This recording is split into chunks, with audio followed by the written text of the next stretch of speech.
Bonjour, je vous présente cet ouvrage. Jean Wahl, traité de métaphysique.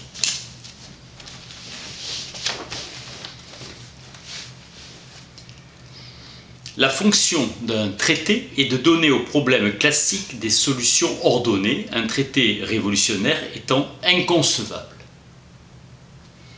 Nous sommes les héritiers d'une très ancienne culture. En un sens, il n'y a pas de progrès en philosophie. Platon ne sera jamais dépassé, mais il y a mouvement. Whitehead a fait l'effort d'unir l'homme avec le monde. Les changements de concept n'indiquent pas un progrès. Avec Platon, l'être doit être cherché dans l'attribut, avec Aristote dans le sujet, c'est la différence. Aucun n'a résolu les problèmes qui se posaient à eux. Mépris du temps dans l'Antiquité. Pour Socrate, le bien est une science et le mal n'est qu'ignorance.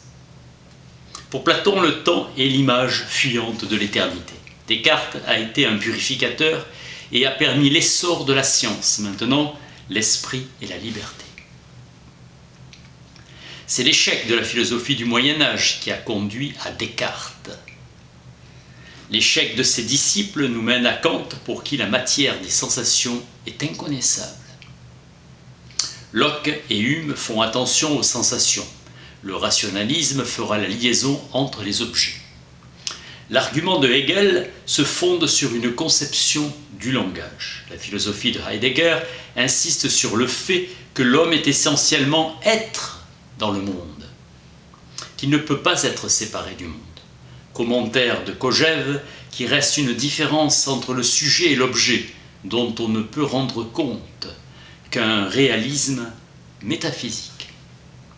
Mène de Biran, le réel, c'est ce qui résiste. La négativité, c'est la dialectique.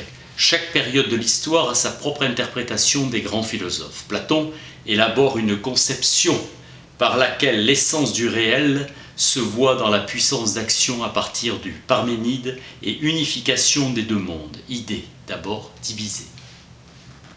Kant a montré que l'existence n'est pas un prédicat. Heidegger insiste sur Sophia, qui ne veut pas dire sagesse, Sophos, celui qui a une familiarité, qui s'y connaît. Philia, sens de la communauté. La philosophie n'est pas l'amour de la sagesse, mais c'est l'art de s'y connaître dans la communion avec les choses. Pour Aristote, la métaphysique est l'étude de l'être en tant qu'être. La philosophie n'est pas une science, c'est un ensemble d'études, c'est l'art de nous questionner nous-mêmes. Réflexion sur le changement et découvrir sous le devenir des permanences. Platon dit que les premiers sages furent Homère et Hésiode, car partisans du devenir universel, les poètes. Cette philosophie du devenir se formule dans le système d'Héraclite. Parménide nie la théorie d'Héraclite et constitue sa philosophie de l'éternel repos, l'éternité qui dépasse le mouvement et le repos. Parménide porta au plus haut point la pensée grecque. Zénon dénie au changement toute réalité. Platon montre que les choses sont sans cesse mouvantes et nous ne pouvons arriver à une vérité.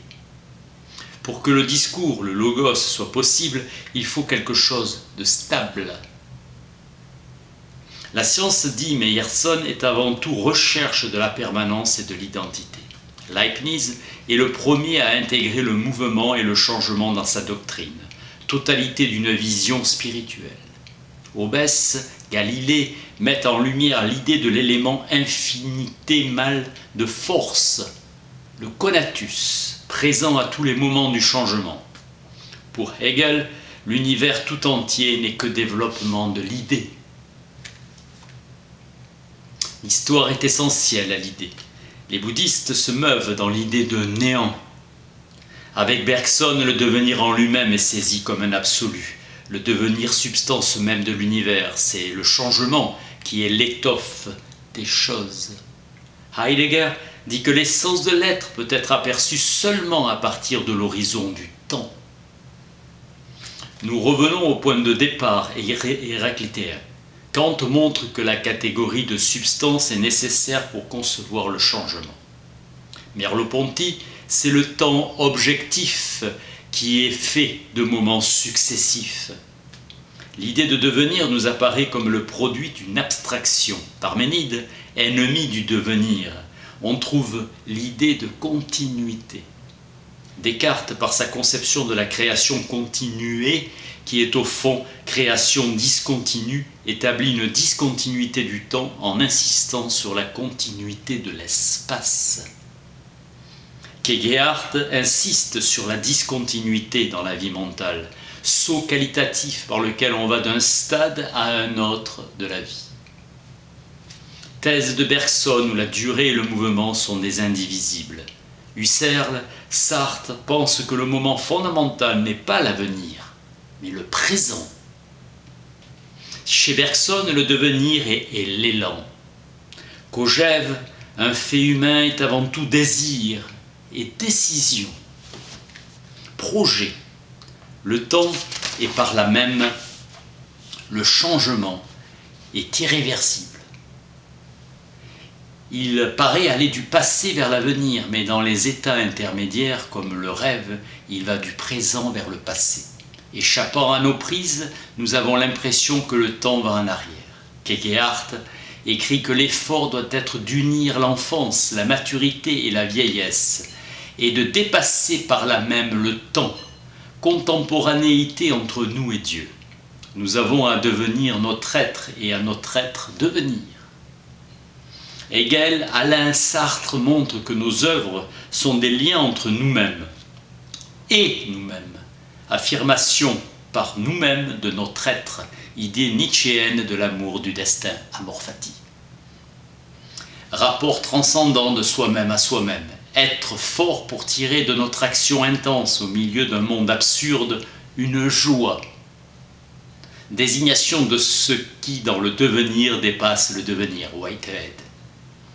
Devant le devenir, l'homme essaie de trouver quelque chose de stable, l'idée de substance naît. La substance est une essence qui est, ousia, essence. D'après Aristote, le tort de Platon est d'avoir dit que le bon, le juste étaient des substances, alors que la véritable substance est l'individu. Son tort était d'identifier la substance avec l'essence. Spinoza unifie la pensée, solution moniste, Leibniz pluraliste, le monade centrale créatrice, la monade. Kant considère la conservation de l'énergie comme l'équivalent du principe métaphysique de substance. Kant limite au domaine de la science l'idée de substance. Le vrai pensée sera recherche de l'essence. La vraie pensée sera recherche de l'essence en tant que puissance qui appelle à l'être. Heidegger parlera d'une essence de la poésie qui est poésie de l'essence, essence créatrice.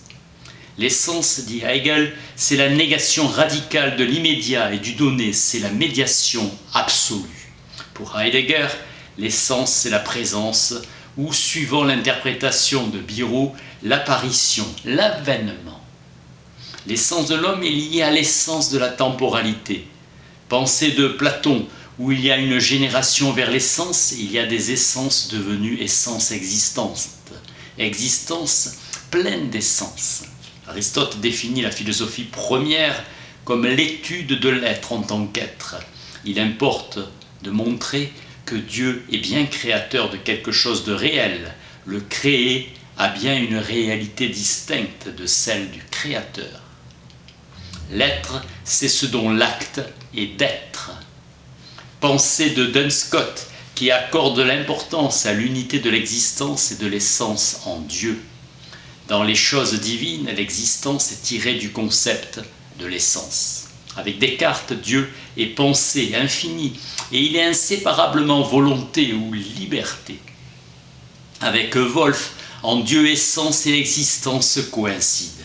L'essence de l'être nécessaire fonde son existence. On appelle être ce qui peut exister. L'être sera le possible. Avec Kant, l'expérience nous donne que des phénomènes et Dieu est une chose en soi.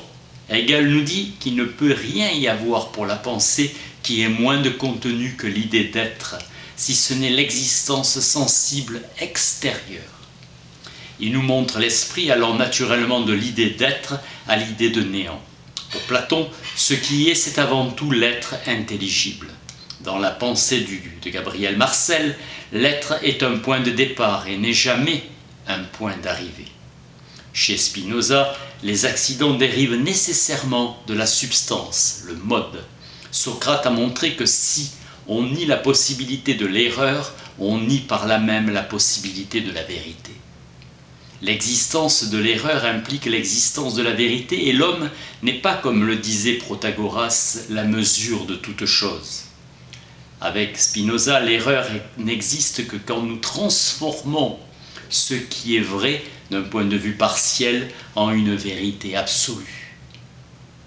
Bergson, d'une manière analogue, tout est ordonné et c'est seulement notre ignorance qui fait l'apparence du désordre. Pour la philosophie antique, le mal est lié à l'ignorance. Avec l'avènement du christianisme, la vue sur le mal a changé. Saint Paul opposait la loi de la chair à la loi de l'esprit. Inconsistance du négatif, Nikolai Hartmann. Dans la proposition de Parménide, mais l'argumentation est fausse, car elle repose sur le fait qu'on ne peut jamais trouver la pensée sans l'être. Réfléchir sur l'idée de non-être et voir qu'il y a de la pure production de la pensée, à quoi rien ne répond dans la réalité. Bergson, anti-parménidien, par essence affirmant la plénitude de l'être. L'idée du néant est un produit de notre esprit.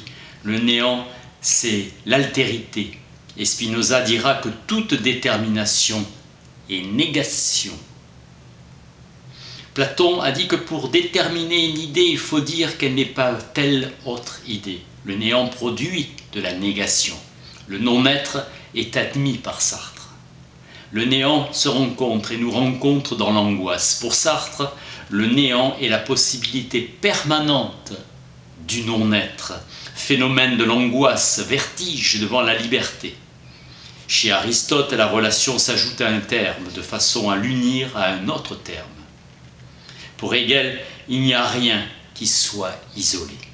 Depuis Platon, la vérité est dans le jugement. L'esprit humain transforme la réalité en termes, puis en relations intellectuelles.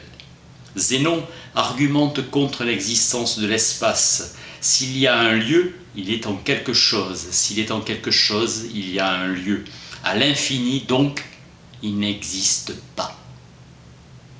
Tout événement a une cause. Le jugement est une des racines de la réflexion de Kant. L'esprit grec concevait toute chose sur le mode de l'œuvre d'art ou de l'objet artificiel. Hegel conçoit la matière comme caractérisée essentiellement par la pesanteur. Le marxisme se constitue comme réfutation du hegelianisme, nouveau fondement empirique à la réalité. Le réel devient phénomène. Le praxis révolutionnaire, les philosophes ont cherché à interpréter le monde, il faut le transformer. Les hommes font eux-mêmes leur propre histoire, dit Engels, dans un milieu donné qui la conditionne. La pensée de Marx va devenir une critique de l'aliénation de l'homme. Humanisme positif, véritable devenir de l'histoire. Lutte des classes et dictature du prolétariat. Berkeley nie le matérialisme car la matière est une idée générale et pour lui, il n'y a pas d'idée générale. La matière peut être considérée sous l'aspect de l'énergie, de puissance, quanta discontinue. Avec Bruyère, un élément physique n'est rien s'il n'est pas un certain rythme prolongé d'activité. Un atome n'a pas d'existence à un instant T. Le temps de l'action lui est inhérent. Pour Russell, la matière, c'est ce qui satisfait aux équations de la physique. Pour les premiers poètes, le devenir est l'essence de toute chose. Avec Platon, le commencement de l'âme est aussi le commencement du temps. Pour saint Augustin, le temps est lié à l'âme, il est dans l'âme. Le cogito, chez Descartes, est pensé dans l'instant. La lumière se transmet instantanément. Pour Spinoza, le temps est un pur mode de notre pensée. Il veut voir toute chose sous l'aspect de l'éternité. Newton dit que le temps est un organe par lequel Dieu sent et se représente les choses. Hegel a montré qu'il n'y a pas des quantités discontinues et des quantités continues qui seraient opposées les unes aux autres. Les sceptiques, et Nésidème, insistent sur le caractère non satisfaisant de l'idée de causalité. Ils concluent que l'idée de cause est une création de l'esprit. Les empiristes remplaceront l'idée de cause par celle de loi, comme la gravitation. Bergson soutient que la causalité est sentie avant d'être pensée. Avec Alexander, la qualité et la quantité sont des aspects complémentaires de la réalité et admettre un réceptacle actif qui est l'esprit. Minkowski a insisté sur l'existence d'un espace vécu qui est un espace qualitatif. Chez Bergson, l'avenir, c'est l'élan même de notre vie psychique, le présent étant lié à l'action. Chez Proust, la mémoire est essentiellement affective. Mémoire de cœur de Rousseau, conçue par Benjamin Constant et sentie par Chateaubriand. Pour Sartre, le présent est présence de quelque chose à moi. L'avenir est rarement représenté. Le temps lui apparaît comme une brisure, une fissure analogue à celle de la conscience. Le temps humain est dominé par l'avenir. Notre note Kojève dans son commentaire sur Hegel, le temps du projet. Il y a un temps pour construire, pour vivre, dit le poète Eliot. Temps pour Heidegger, la durée saisie dans son inadéquation, sorte de décalage qui a pour résultat que quand nous faisons quelque chose, la raison pour laquelle nous le faisons disparaît dans cet acte même. Le dessein s'altère dans son accomplissement. Vigny aperçoit l'éternel dans les fentes du temps. Gautier dit que le temps sort de son ornière. La puissance du temps, sentiment que c'est lui qui nous manipule. Être ici est une splendeur, être ici est beaucoup, dit Rilke. Conception de Monet, pour qui la matière s'évanouit en lumière et en énergie. Courbet nous fait sentir la densité, l'opacité d'une matière. L'idée de chose dépend de la conscience sentante. Cézanne a tenté de nous faire saisir que la chose est éclairée de l'intérieur, que la lumière émane d'elle. Il y a une sorte d'âme dans la chose. Le vitalisme de Cohenno se fonde sur l'adaptation de certains organes situés dans un être donné par rapport à des organes situés dans un autre être. Il y a adaptation qui nous amène à l'affirmation d'une force organisatrice de la nature. L'idée d'organisme est liée à l'idée de totalité. L'organisme a le pouvoir de modifier son équilibre pour faire face à une menace. Il y a dans la vie une autonomie vivante, une unité. Pasteur a dit que la matière vivante est caractérisée par la dissymétrie moléculaire. Et seules des synthèses photochimiques mettant en jeu la lumière solaire polarisée circulairement ont pu engendrer le passage de la matière minérale à la matière organique active. La nature profonde de l'homme, être vivant, agit dans sa structure même, qui va jusqu'à l'échelle moléculaire sans interposition active de matière inorganisée.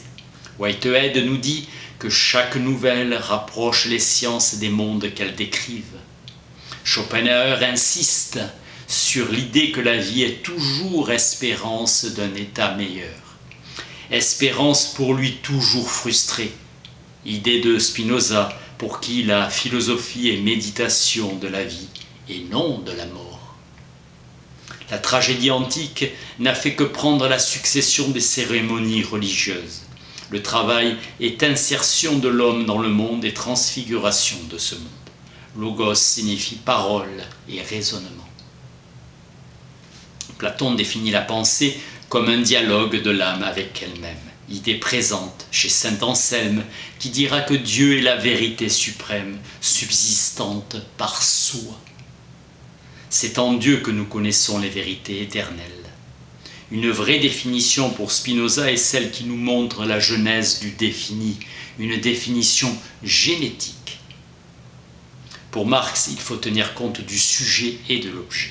La sensation en est l'interaction, relation dialectique. Marx insiste sur le fait que la connaissance n'est pas contemplation passive de la vérité, mais la philosophie doit être un changement apporté au monde, une action. Un instrument de la volonté pour Nietzsche, la connaissance. Pour De Weil, l'homme est essentiellement un être qui se trouve en face des problèmes à résoudre et la pensée en est l'instrument. L'homme est toujours en quête de vérité. Bergson définit l'intuition comme l'acte par lequel la réalité absolue nous est révélée. Avec Hartmann, la connaissance est un acte transcendant. Chez Jasper, la transcendance est immanente à l'existence. L'homme est l'être qui tire la vérité de sa cachette. Les philosophes classiques ont parlé de l'éternité des vérités. La vérité est l'expression d'une expression réelle de l'être pensant et sentant. Pour l'homme, être, c'est penser. La vérité est souvent liée au courage, comme le mensonge à la lâcheté. Platon voyait dans la science le moyen pour l'esprit de stabiliser le réel. Lavelle propose une classification des valeurs économiques, affectives, intellectuelles, esthétiques, morales et religieuses. Pour Platon, le bien suprême est le fondement de toute utilité, et toute utilité prend sa signification à partir de ce bien suprême. Avec Lavelle, la valeur est unie essentiellement à la liberté. Montaigne met en lumière la subjectivité de la valeur, que notre opinion donne prise aux choses. Suivant Spinoza, les choses n'ont de valeur qu'en tant qu'elles nous agréent. Lavelle voit dans cette valeur qui était le courage à la guerre et qui est devenue l'utilité économique. La valeur, c'est la liberté se dépassant elle-même. En ce sens, la liberté serait le fondement de la valeur. Suivant Socrate, la vertu est science, le vice ignorance. La liberté vient de notre croyance en la liberté. Kierkegaard insiste sur le rôle du choix et la liberté est liée au temps. Ce qui est libre pour Bergson, c'est ce qui ne peut pas être inféré à partir du passé. Renouvier parle de l'acte libre comme d'un commencement absolu. La véritable liberté ne peut être expérimentée que de l'intérieur. D'après Kierkegaard, plus je pense impersonnellement, moins j'existe. Sum. L'existence est ce qui nous résiste et effort de nous-mêmes, unis à notre temps, sur ce qui nous résiste. L'existence est retour sur soi et sortie hors de soi. Hegel a mis en lumière que l'homme est la personnification de la négativité, son incarnation. L'homme est l'être qui transcende. Il y a trois parties de l'âme. L'âme rationnelle, l'âme caractérisée par le cœur et le courage et le désir. L'âme est une substance pensante. Descartes dit « Je pense, donc je suis. J'ai conscience, donc je suis. » Leibniz voulait spiritualiser la matière. La métrie veut matérialiser l'esprit. Toute la philosophie rationnelle est fondée sur un sophisme. Y a-t-il une substance spirituelle ? Nous n'avons pas les moyens de prouver que l'observation du jeu transcendantal peut passer à l'affirmation d'une chose en soi. La conscience, dit Husserl, est intentionnalité. Elle se dirige toujours sur quelque chose de différent d'elle. Elle est essentiellement direction de regard. Alexander dit que la conscience est toujours conscience de quelque chose. La théorie épiphénoméniste admet les phénomènes qui seraient effets sans pouvoir être à leur tour cause. Le matérialisme dialectique affirme qu'il y a un mouvement universel dans les choses. Platon disait qu'il fallait philosopher avec toute son âme. Dieu, pour Spinoza, est la nature naturante, l'aspect créateur de la nature. La conscience religieuse est pour Kierkegaard notre propre subjectivité. Le nom qui lui conviendrait mieux est amour. L'essence chez Descartes joue presque le rôle de cause. Avec Kant, Dieu est fondement de la moralité. Impiété de chercher des preuves de Dieu pour Kierkegaard, cela suppose une sorte de doute. Dieu existe par mes rapports avec lui. Nietzsche est en faveur d'un Dieu qui n'existe pas, où il faut le faire disparaître, le tuer. Nous sommes dans un monde sans signification. Mot d'Héraclite, les dieux naissent de la mort de l'homme et l'homme naît de la mort des dieux. Kant et Hamilton ont nié que l'absolu fût connaissable, car connaître, c'est toujours mettre en relation. L'absolu ne pourra pas être connu. Transcender, c'est aller vers en montant. Bergson insiste sur le rôle de l'art comme révélateur du réel. La nature, dit Héraclite, aime à se cacher. Idée chez Montaigne de la bienveillance de la nature. La nature prend une existence pour elle-même et en elle-même avec Rousseau. Avec le christianisme, l'idée de monde est celui de la chair et des sens. Hegel condamne le romantisme et son subjectivisme. Il préfère l'affirmation de la totalité organique. Pour Hegel, il n'y a que des degrés différents d'une même réalité. Rien n'est perdu, tout se retrouve. L'idée est à la fin comme au début du déroulement des phénomènes. Dans le poème de Parménide, il y a l'opposition de l'apparence et de la réalité. Hegel, Bradley maintiennent cette opposition mais s'efforcent de la dépasser. La philosophie de Hegel est une philosophie de la réalité. Celle de Kierkegaard est une philosophie de l'existence. L'idée de réalité désigne la totalité objective. L'existence est une affirmation. La réalité est résistance, comme l'a dit Max Scheler, en partant des vues de Maine de Biran. L'amor fati nietzschéen constitue un effort pour dire oui au destin, en lui-même sans le transformer en l'idée d'une destinée individuelle. D'après Kierkegaard, il y a une dialectique de la certitude et de l'incertitude au sein de la croyance en Dieu. Pour Aristote, l'ordre est la disposition de ce qui possède des parties. Toute la pensée de Platon et plus encore d'Aristote est dominée par l'idée d'un ordre immanent aux choses et qui leur vient du fait que l'univers est organisé par Dieu. D'après Platon, la suppression des hypothèses constitue une science universelle. C'est à partir de la région pure des idées qu'on peut s'élever vers le fondement de toute science qui est en même temps le fondement de toute réalité et que Platon appelle le bien avec un grand B, qu'il compare au soleil. Après la dialectique ascendante, Platon pense que l'on peut constituer une dialectique descendante, qui partant des niveaux les plus élevés de la réalité, descend vers les expériences particulières. Il s'agit de trouver les articulations du réel par le processus de division. L'idée de totalité gouverne la pensée de Hegel. Le devenir, considéré par un esprit grec irrationnel, est pour Hegel quelque chose de rationnel. Il érige en concept le devenir lui-même. La pensée de Kant est une pensée qui sépare, qui divise, nature, esprit, forme, matière. Pour Hegel, il faut montrer comment la matière et la forme s'unissent. Marx se réclame de la phénoménologie de l'esprit en tant qu'elle montre que l'homme est ce qu'il fait, que l'homme se définit par son travail. Marx conserve de Hegel l'idée de la thèse, de l'antithèse et de la synthèse.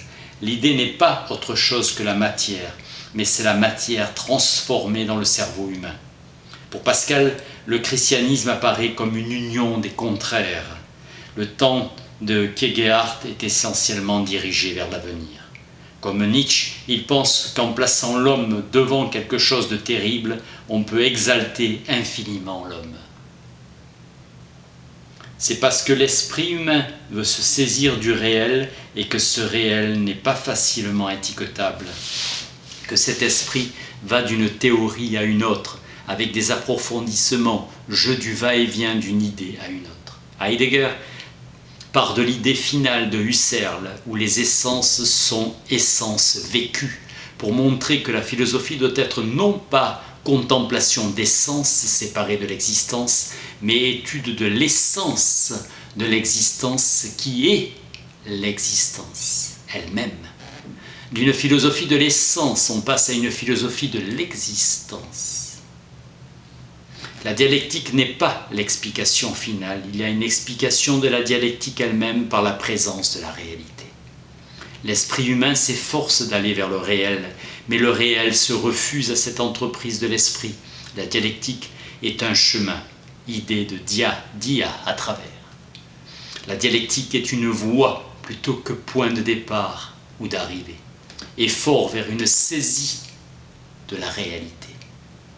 Il y a un effort vers une vue objective des choses. L'homme est naturellement hors de lui, dit Heidegger. Exister, c'est être hors de soi, c'est être auprès des objets, c'est être essentiellement dans le monde. Je prends conscience de quelque chose qui était là en moi auparavant, mais inconsciemment. La dialectique, c'est le domaine de la conscience. La conscience est toujours distance de soi-même par rapport à l'objet. Dialectique, vécu et senti. Il y a une ontologie positive de la perception et une ontologie négative du moment mystique. Hegel et Kierkegaard ont insisté chacun à sa façon sur l'union paradoxale de l'immanence et de la transcendance. La dialectique hegelienne nous mène à une vision de la totalité. La dialectique est le processus même de l'esprit en présence des problèmes de la métaphysique. La dialectique est la conscience dans son malheur, dans la distance qui la sépare et des choses d'elle-même.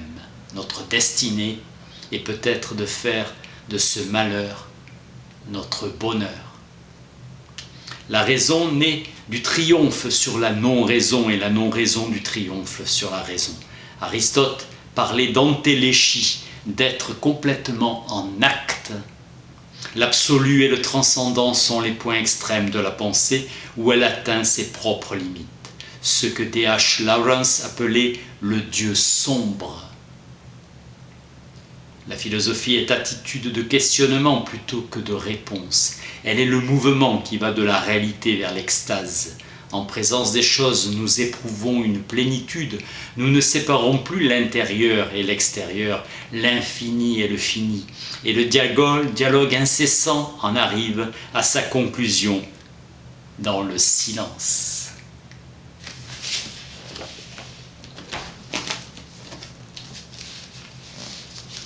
Jean Val, traité de métaphysique.